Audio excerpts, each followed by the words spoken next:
Hello guys, welcome to all. Myself Mr. Chinakji Patel, working as a lecturer in electrical engineering department. Today we learn the subject electrical power generation, which is offered in third sem electrical branch. Okay.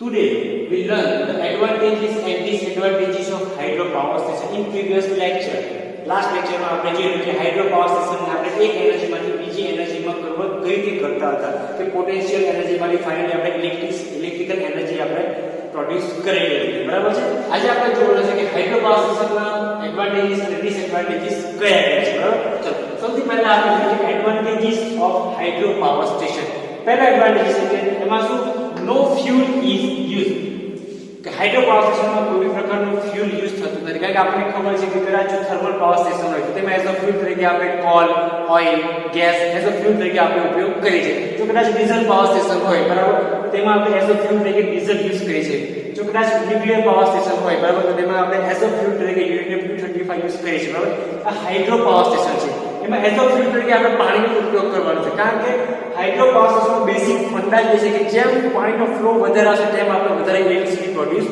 કરીશું બરાબર છે તો આમાં as a fuel તરીકે પાણીનો ઉપયોગ થાય છે એટલે કે એમાં કોઈ પ્રકારનું પેટ્રોલિયમ જેલી યુઝ થતી નથી તો ધેટ્સ વાય એનો પહેલો એડવાન્ટેજ છે કે નો ફ્યુલ ઇઝ યુઝ બરાબર ચલો બીજો એડવાન્ટેજ છે કે ઓપરેટિંગ કોસ્ટ ઇઝ લેસ બરાબર કારણ કે ઓપરેટિંગ કોસ્ટ કેવો છે એનો કોસ્ટ કારણ કે આ છે હાઇડ્રો પાવર સ્ટેશન બરાબર છે એટલે એનો ઓપરેટિંગ કોસ્ટ કેવો છે એકદમ ઓછો છે બરાબર કારણ કે ઇક્વિપમેન્ટ કે બહુ ઓછા યુઝ થાય છે બરાબર ત્રીજો એડવાન્ટેજ છે કે number of equipment is less so the maintenance cost is less number of equipment hydro power સ્ટેશનમાં સૌથી ઓછા યુઝ થાય છે બરાબર છે એટલે જેમ ઇક્વિપમેન્ટ ઓછા તેમ તેનો મેન્ટેનન્સ નો કોસ્ટ બી કેવો એકદમ ઓછો આવે છે બરાબર છે ચલો નેક્સ્ટ છે standby losses are less just મેં તમને આગળ કીધું છે મેં કે નંબર ઓફ ઇક્વિપમેન્ટ એકદમ ઓછા યુઝ થાય છે નંબર ઓફ ઇક્વિપમેન્ટ ઓછા થતા હોય તો ઓબ્વિયસલી એનો સ્ટેન્ડ બાય લોસીસ કેવા થાય છે એકદમ ઓછા થાય છે બરાબર ચલો નેક્સ્ટ છે સ્મોલ બિલ્ડિંગ ઇઝ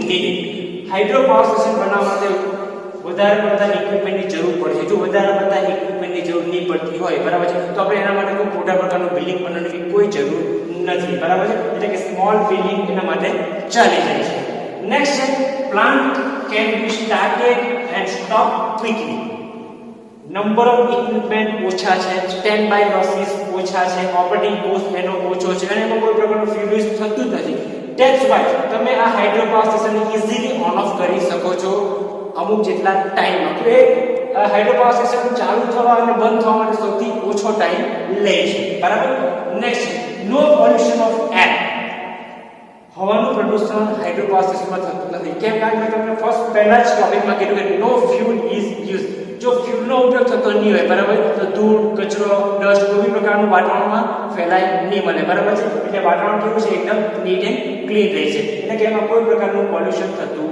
નથી બરાબર નેક્સ્ટ છે ઇટ્સ એન મલ્ટીપર્પઝ સ્કીમ નામમાં લખેલું તો મલ્ટીપર્પઝ સ્કીમ મલ્ટીપર્પઝ એટલે શું એને તમે ડ્યુલ તરીકે ઉપયોગ કરી શકો છો બરાબર કે સૌથી પહેલા ડ્યુલ એટલે મીન્સ શું કે પહેલી સ્કીમ એ છે કે તમે હાઇડ્રો પાવર સ્ટેશનની મદદથી ઇલેક્ટ્રિસિટી જનરેટ કરી શકો છો અને મલ્ટી સ્કીમ એને એટલા માટે કહેવામાં આવે છે કારણ કે સેકન્ડ નો ઉપયોગ થાય કે જો તમે એક તો એનો એડવાન્ટેજ કે તમે એમાંથી ઇલેક્ટ્રિકલ એનર્જી પ્રોડ્યુસ કરી શકો છો બીજો એડવાન્ટેજ એ છે કે હાઇડ્રો પાવર સ્ટેશનમાં તમે સિંચાઈ માટેનું પાણી બી તમે મોકલી શકો છો બરાબર છે ધેટ્સ વાય એને મલ્ટીપર્પઝ સ્કીમ કહેવામાં છે આ એનો મેઇન એડવાન્ટેજ છે હાઇડ્રો પાવર સ્ટેશનનો બરાબર ચલો નેક્સ્ટ છે plant is simple so does not require highly skilled engineers બરાબર પ્લાન્ટ કેવો છે એકદમ સિમ્પલ છે એકદમ સરળ એનું કન્સ્ટ્રક્શન છે બરાબર એના માટે કોઈ હાઈલી સ્કિલ્ડ એન્જિનિયર્સની જરૂર પડતી નથી બરાબર છે એટલે કે એન્જિનિયરની જરૂર પડે છે કોઈ હાઈલી સ્કિલ્ડ એન્જિનિયર આપણે જરૂર પડતી નથી બરાબર છે એ કોઈ બી ઈઝીલી કોઈ બી એન્જિનિયર એને આરામથી એને સમજી શકે છે બરાબર ચલો લાસ્ટ વન છે life of plant is relatively long hydro power સ્ટેશનની એજ લાઈફ ખૂબ જ વધારે છે બીજા બધા નોર્મલ પાવર સ્ટેશન કરતા બરાબર તો આ છે એના હાઇડ્રો પાવર સ્ટેશનના અમુક જેટલા એડવાન્ટેજીસ બરાબર છે કે તેમાં ફ્યુલ ઓછું યુઝ થાય ફ્યુલનો ઉપયોગ થતો નથી ઓપરેટિંગ કોસ્ટ એનો ઓછો છે ઓછા ઇક્વિપમેન્ટની જરૂર પડે છે સ્ટેન્ડ બાય લોસીસ એકદમ ઓછા છે નાની બિલ્ડિંગની જરૂર પડે છે પ્લાન્ટ તમે ઈઝીલી ઓન ઓફ કરી શકો છો એમાં કોઈ પ્રકારનું પોલ્યુશન થતું નથી બરાબર એ મલ્ટીપર્પઝ સ્કીમ છે પ્લાન્ટ એકદમ સિમ્પલ છે તેના માટે આપણે હાઈલી સ્કિલ એન્જિનિયરની આપણે કે જરૂર પડતી નથી. અને લાસ્ટ છે કે એની એજ લાઈફ કેવી છે સૌથી વધારે. તો આ એના અમુક જેટલા એડવાન્ટેજીસ છે. બરાબર. ચલો નેક્સ્ટ આપણે જોઈએ કે એના sum of advantages of hydro power station. બરાબર કે હાઇડ્રો પાવર સ્ટેશનના ગેરફાયદાઓ કયા કયા છે. તો સૌથી પહેલા તો initial cost is very high. Initial cost means એનો કેપિટલ કોસ્ટ પણ સૌથી વધારે હોય છે. આપણે કહો કે હાઇડ્રો પાવર સ્ટેશન એટલે કે બહુ નાનો ડેમ બનાવવાનો નથી. આપણે જેની કદાચ આપણે કહીએ કે ઇનિશિયલ કોસ્ટ કદાચ 500 થી 1000 કરોડ સુધી થાય કે 500 થી 1000 કરોડ 500 to 1000 કરોડ એટલે બહુ મોટી એમાઉન્ટ કહેવાય. બરાબર. એટલા માટે કહેવામાં કે ઇનિશિયલ કોસ્ટ છે સૌથી વધારે છે. આ એક મેજર ડિસએડવાન્ટેજ છે. બરાબર. સેકન્ડ વન છે transportation cost is very high.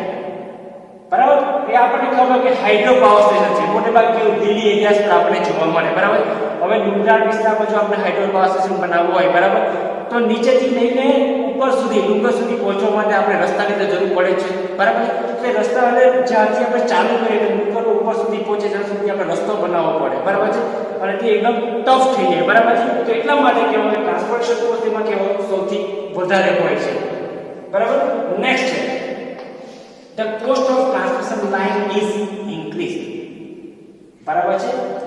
હવે હાઇડ્રો પાવર સ્ટેશનમાં શું આવે કે જ્યાં તમે પાવર જનરેટ કરો છો ત્યાંથી લઈને ગ્રીડ લાઇન સુધી તમારે પાવર પહોંચાડવાનો છે એનું ડિસ્ટન્સ કેવું હોય સૌથી વધારે હોય છે. બરાબર છે. એટલે કે એની ટ્રાન્સમિશન લાઇન એટલે કે જ્યાં આપણે પાવર જનરેટ કરીએ હાઇડ્રો પાવર સ્ટેશનમાં પાવર જનરેટ કરીએ છીએ અને ગ્રીડ લાઇન સુધી પહોંચાડવા માટે જે આપણે લાઇન કંડક્ટરની આપણે જે જરૂર પડે છે તેને કહેવાય ટ્રાન્સમિશન લાઇન કહેવાય છે. બરાબર છે. તે મોટા પ્રમાણમાં જરૂર પડે છે એટલે એનો કોસ્ટ કેવો એમાં વધી જાય છે. બરાબર છે. ચલો નેક્સ્ટ છે require more time for completion. હવે છે કે હાઇડ્રો પાવર સ્ટેશન બનાવવાનું છે. બરાબર છે. એની હાઈટ કેવી 300 મીટર 100 મીટર 200 મીટર 300 મીટર થી ઉપરની હોય છે. બરાબર. તો 300 મીટર ઊંચો આપણે જો કદાચ ડેમ બનાવવો હોય બરાબર છે તે ટાઈમ કેવો વધારે માંગી લે છે. બરાબર. એટલે કે એને માટે કન્સ્ટ્રક્ટ કરવા માટે બહુ ટાઈમ જોઈએ છે. બરાબર છે. અને જેમ ટાઈમ વધારે જોઈએ તેમાં ખર્ચો બી કેવો વધારે થાય. તમે હાઇડ્રો પાવર સ્ટેશન બનાવવા માટે જે એસ્ટિમેટ કાઢેલું હોય છે બરાબર એના કરતાં બી એમાં શું જ્યારે તમે બનાવો છો હાઇડ્રો પાવર સ્ટેશન બરાબર છે તો જે તમે એસ્ટિમેટ કરેલું હોય તેના કરતાં બી કેવો છે એનો ખર્ચો વધી જાય છે. તો એનો મેજર ડિસએડવાન્ટેજ કહેવાય છે. બરાબર. નેક્સ્ટ છે capacity of plants depend upon the quantity of water in the reservoir. Capacity of plant કે પ્લાન્ટની કેપેસિટી એના પર ડિપેન્ડ કરે છે quantity of water. કેમ? કારણ કે આપણને ખબર છે કે હાઇડ્રો પાવર સ્ટેશનમાં આપણે મેક્સિમમ ઇલેક્ટ્રિસિટી ક્યારે જનરેટ કરી શકીએ કે જેમ પાણીનો ફ્લો વધારે રહેશે તેમ આપણે મેક્સિમમ ઇલેક્ટ્રિસિટી જનરેટ કરી શકીશું. બરાબર છે. ચલો એટલા માટે કહેવામાં આવે capacity of plant depend upon the quantity of water in the reservoir. બરાબર છે. રિઝર્વોયરમાં જેમ પાણીનું લેવલ વધારે હશે તેમ તમે પેસ્ટોકમાં વધારે પાણીનો ફ્લો આપી શકશો અને જેમ પાણીનો ફ્લો વધારે આવશે તેમજ એનાથી વધારે આપણે ઇલેક્ટ્રિસિટી આપણે જનરેટ કરી શકીએ છીએ. બરાબર. આપણે મેક્સિમમ ઇલેક્ટ્રિસિટી મોન્સૂનમાં આપણે જનરેટ કરી શકીએ. કારણ કે મોન્સૂનમાં રિઝર્વોયરમાં તમે મેક્સિમમ પાણી તમને મળી રહે છે. બરાબર છે. તો આ છે એનો ડિસએડવાન્ટેજ. બરાબર છે. તો પ્લાન્ટની કેપેસિટી શેના પર ડિપેન્ડ કરે છે ક્વોન્ટિટી ઓફ વોટર. બરાબર છે. એટલે કે ચોમાસામાં આપણને આ એકદમ ઈઝી પડે કારણ કે ચોમાસામાં કેવું છે આપણને મેક્સિમમ પાણી મળે તો જો એની અગર એની અલ્ટરમાં જો બીજી કોઈ સીઝન હોય કે શિયાળો હોય ઉનાળો હોય તો તેમાં પાણીનું લેવલ કેવું એકદમ ઓછું હોય છે. બરાબર છે. તો ત્યાં આપણે શું પડે છે પ્લાન્ટની કેપેસિટી આપણી આપોઆપ ઓછી થઈ જાય. એટલે કે આપણે ચોમાસામાં જેટલી ઇલેક્ટ્રિસિટી જનરેટ કરીએ છીએ એની કમ્પેરમાં શિયાળા ઉનાળામાં આપણે ઓછી ઇલેક્ટ્રિસિટી જનરેટ થાય છે. શાને કારણે? પાણીના પ્રવાહને કારણે. બરાબર. આ છે તમારા અમુક જેટલા disadvantage of hydro power station. બરાબર. ચલો નેક્સ્ટ આપણે જો ટોપિક જોવાનો છે selection of site for HPS કે HPS ની સિલેક્શન ઓફ સાઇટ કે હાઇડ્રો પાવર સ્ટેશન નોર્મલી આપણે કેવી જગ્યા પર સ્થાપિત કરી શકીએ ઇન શોર્ટ કે કેવી જગ્યા પર આપણે એને ઇન્સ્ટોલ કરી શકીએ છીએ. બરાબર છે. મેં તમને જસ્ટ આ ડિસએડવાન્ટેજમાં કીધું કે હાઇડ્રો પાવર સ્ટેશન નોર્મલી કેવી જગ્યા પર ઇન્સ્ટોલ કરવામાં આવે હિલી એરિયાસ પર એટલે કે ડુંગરાળ વિસ્તારમાં. કેમ? કારણ કે ઓલવેઝ હાઇડ્રો પાવર સ્ટેશનમાં જો આપણે મેક્સિમમ પાવર ઇલેક્ટ્રિસિટી જનરેટ કરવાની હોય બરાબર છે તો આપણે બને તેમ ફ્લો કેવો હોય પાણીનો વધારે હોય તો જ આપણે મેક્સિમમ ઇલેક્ટ્રિસિટી જનરેટ કરી શકીએ છીએ. બરાબર. ચાલો આપણે જોવાના છે નેક્સ્ટ ટોપિક છે selection of site for hydro power station. સૌથી પહેલું છે કે large quantity of water should be available throughout the year. એટલે કે આખા વર્ષ દરમિયાન જો આપણે મેક્સિમમ પાણી મળી રહે છે તેવી જગ્યા પર આપણે શું હાઇડ્રો પાવર સ્ટેશનની સાઇટ આપણે લોકેટ કરી શકીએ છીએ. બરાબર છે. એટલે કે જો આપણે ખબર કે મોટાભાગે ડુંગરવાળા વિસ્તારમાં બરાબર છે આપણને શું મેક્સિમમ પાણી મળી રહે છે, બરાબર છે, કારણ કે મેક્સિમમ પાણી આપણે ક્યાં મળી રહે છે? ડુંગરવાળા વિસ્તારમાં, બરાબર. અને ચોમાસામાં આપણે આખું વર્ષમાં આપણે મેક્સિમમ પાણી મળી રહે છે. એટલે આપણે નોર્મલી હાઇડ્રો પાવર સ્ટેશન કઈ જગ્યાએ આપણે લોકેટ કરવાનું હોય છે કે જ્યાં આપણે આખા વર્ષ દરમિયાન પાણી મળી રહેતું હોય, કે જ્યાં મેક્સિમમ વરસાદ પડતો હોય, બરાબર છે, ત્યાં આપણે શું કરે છે? હાઇડ્રો પાવર સ્ટેશન લોકેટ કરવાનું હોય છે, બરાબર. ચલો next, the catchment area should be large. કદાચ તમને આ શબ્દ ન લાગે, કેચમેન્ટ એરિયા, બરાબર. કેચમેન્ટ એરિયા એટલે એક પ્રકારનું રિઝર્વોયર કહેવાય છે, બરાબર, કે જેમાં આપણે પાણીનો સંગ્રહ કરવાનો છે, બરાબર. તો રિઝર્વોયર અને કેચમેન્ટ એરિયા બંનેમાં બહુ ડિફરન્સ છે. રિઝર્વોયર નામની કેવું છે? નદીમાં ડેમ બાંધીને, બરાબર, ડેમની બીજી સાઈડ પર તમે પાણી જે તમે રોકો છો, બરાબર, નદી પાણી વહેતું, એને રિઝર્વોયર કહેવાય છે. અને કેચમેન્ટ એરિયા નોર્મલી કેવો આપણે જોઈએ છે? જ્યાં આપણે કેચમેન્ટ એરિયા બનેલી જગ્યા સૌથી વધારે મળી રહેતી હોય, બરાબર છે, ત્યાં આપણે શું કરવાનું છે? હાઇડ્રો પાવર સ્ટેશન સ્થાપિત કરવાનું છે. કેચમેન્ટ એરિયા એટલે શું? કે જેમાં કદાચ તળાવનું પાણી, ઝરણાનું પાણી આપણે એકત્રિત કરીને કેવું આપણે એક મોટો કેચમેન્ટ એરિયા બનાવવાનો, કે જ્યારે બી આપણી સિઝન એટલે મોન્સૂનની સિઝન પતી જાય અને શિયાળાના ઉનાળામાં જ્યારે આપણે મેક્સિમમ પાવરની કદાચ આપણે જરૂર પડે, બરાબર, ત્યારે કેચમેન્ટ એરિયા જેમ વધારે હોય તેમ કેચમેન્ટ એરિયામાં મોટર ફિટ કરીને, બરાબર છે, ઉપર રિઝર્વરમાં પાણી નાખવામાં આવે છે અને ત્યાંથી પેસ્ટોલ દ્વારા ટર્બાઇનમાં પાણી લઈ જવામાં આવે છે અને તમે ફાઇનલી ઇલેક્ટ્રિસિટી એમાં જનરેટ કરવાની આવે છે, બરાબર. એટલા માટે કહેવામાં આવે કેચમેન્ટ એરિયા કેવો હોય છે? મને તેમ મોટો હોવો જોઈએ. અને કેચમેન્ટ એરિયામાં મેક્સિમમ પાણી આપણને ચોમાસાની સિઝનમાં જ આપણને મળી રહે છે, બરાબર છે.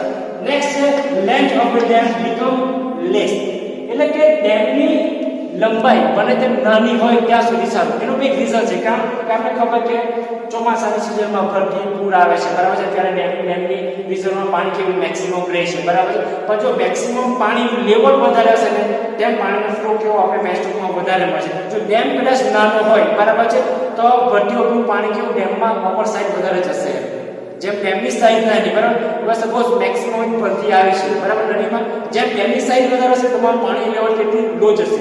જેમ ડેમની સાઈઝ નજીક હશે, બરાબર છે, તેમ પાણીનો ફ્લો કેવો ઉપર રહેશે, બરાબર. એટલે રિઝર્વોયરમાં મેક્સિમમ પાણી આપણને મળી રહેશે, બરાબર. એટલા માટે કહેવામાં કે જેમ ડેમની લેન્થ નાની અને એટલું સારું, અને તેવી જગ્યા પર આપણે હાઇડ્રો પાવર સ્ટેશનને સ્થાપિત કરવાનું છે, બરાબર. નેક્સ્ટ છે good hard rock bottom is available at reasonable depth, બરાબર. ગુડ હાર્ડ રોક બોટમ એટલે શું? કે જ્યારે તમે હાઇડ્રો પાવર સ્ટેશન બનાવવાના છો, હાઇડ્રો પાવર સ્ટેશન મેં તમને જસ્ટ કીધું કે 500,000 કરોડ જેટલી એની કોસ્ટ એની થઈ જાય છે બનાવવા માટે, બરાબર. એટલે મેક્સિમમ પ્રમાણમાં આપણે રેતી, કપચી, ઈંટ, લોખંડ કે અલગ અલગ બીજું આપણે મટીરિયલ આપણે જરૂર પડે છે, બરાબર. તો સૌથી પહેલા હાઇડ્રો પાવર સ્ટેશન જો બનાવવું હોય તો એનો મેઇન છે એનું ફાઉન્ડેશન તૈયાર કરવું. જેમ ફાઉન્ડેશન મજબૂત રહેશે તેમ તમારા હાઇડ્રો પાવર સ્ટેશનની એજ લાઈફ કેવી એટલી જ વધી જશે, બરાબર છે. આપણે ખબર કે જેમ હાઇડ્રો પાવર સ્ટેશન જ્યારે બનાવવાનું હોય, બરાબર છે, તો જ્યારે તમે એના પાયા એની કોલમ જ્યારે તમે ઊભા કરો છો, બરાબર, ફાઉન્ડેશન તૈયાર કરો, સૌથી પહેલા આપણે કે પાયા પર આપણે ફાઉન્ડેશન તૈયાર કરવાનું હોય છે, બરાબર. તો જેમ જેટલી ઊંડાઈ પર depth available and reasonable depth છે, ઊંડાઈ પર જમીનની અંદર ઊંડાઈ પર આપણને વધારે પ્રમાણમાં પથ્થરવાળો વિસ્તાર મળે, પથ્થરવાળો વિસ્તાર એટલું આપણને સારું પડે. એટલે શું કે સમય જતાં હાઇડ્રો પાવર સ્ટેશન કદાચ કોઈ કારણોસર વધારે વેઇટને કારણે કે કદાચ કોઈ કુદરતી આપત્તિને કારણે કદાચ જમીનમાં બેસી નહીં જાય, બરાબર. એટલા માટે બને એટલી ઊંડાઈ આપણે શું છે પથ્થરવાળો વિસ્તાર મળી રહેવો જોઈએ, બરાબર છે. નેક્સ્ટ છે site to be accessible, means what કે આપણે તમે જે જગ્યામાં પાવર સ્ટેશન બનાવેલો છે, બરાબર છે, તો ત્યાં સુધી પહોંચવા માટે આપણે એક એપ્રોચ રોડ આપણો તૈયાર હોવો જોઈએ, બરાબર છે. કે સૌથી પહેલા આપણે ટ્રાન્સપોર્ટેશનનો ખર્ચો વધી જાય, કેમ? કારણ કે સૌથી પહેલા આપણે હાઇડ્રો પાવર સ્ટેશન સુધી પહોંચવા માટે ડુંગર નીચે જમીનથી લઈને ડુંગરવાળા વિસ્તારમાં આપણે એક રોડ બનાવવાનો હોય છે, બરાબર છે. એટલે હિલી એરિયામાં જો રોડ બનાવવાનો હોય તો બહુ કોમ્પ્લિકેટ કહેવાય, બરાબર છે. એનો ટ્રાન્સપોર્ટેશન શું થાય ખૂબ જ વધી જાય અને તકલીફ ક્રિએટ કરે તેવું હોય છે, બરાબર. એટલા માટે કહેવામાં કે એવી જગ્યા પર લોકેટ કરવામાં આવે છે કે જ્યાં એની સાઇટ ઇઝીલી એસેસેબલ હોય છે, બરાબર. લાસ્ટ વન છે diversion of the main stream of river is possible, બરાબર. શું છે? Diversion of the main stream of river is possible, બરાબર છે. એટલે કે ઓલવેઝ જ્યારે હાઇડ્રો પાવર સ્ટેશન કે રિઝર્વોયર, ડેમ, બરાબર, કે જગ્યાએ બનાવવા નદીની વચ્ચે બાંધવામાં આવે, બરાબર. કે જ્યારે કોઈ ડેમ બનાવતો હોય છે, બરાબર, તો તે ટાઈમે નદીનો પ્રવાહ બીજી સાઈડ તમે કન્વર્ટ કરી શકો તે પ્રમાણે તેવો ડાયવર્ઝન બોલ એટલે કે જો પાણીમાં નદીમાં મેક્સિમમ ફ્લો હોય કે જેને તમે અટકાવવા મુશ્કેલ પડતો હોય તેવી જગ્યા પર તમે હાઇડ્રો પાવર સ્ટેશન બનાવી નહીં શકો, બરાબર. એટલે સિમ્પલ કે diversion of the main stream of river is possible કે જો તમે નદીના પ્રવાહને એક સાઈડ ડાયવર્ટ કરી શકતા હોય અને પછી જો તમે હાઇડ્રો પાવર પ્લાન્ટ બનાવી શકતા હોય તો તેવી જગ્યા પર તમે હાઇડ્રો પાવર સ્ટેશનને લોકેટ કરવાનું છે, બરાબર. આ છે આપણા some of the advantages, disadvantages and selection of site for hydro power station. Okay, thank you.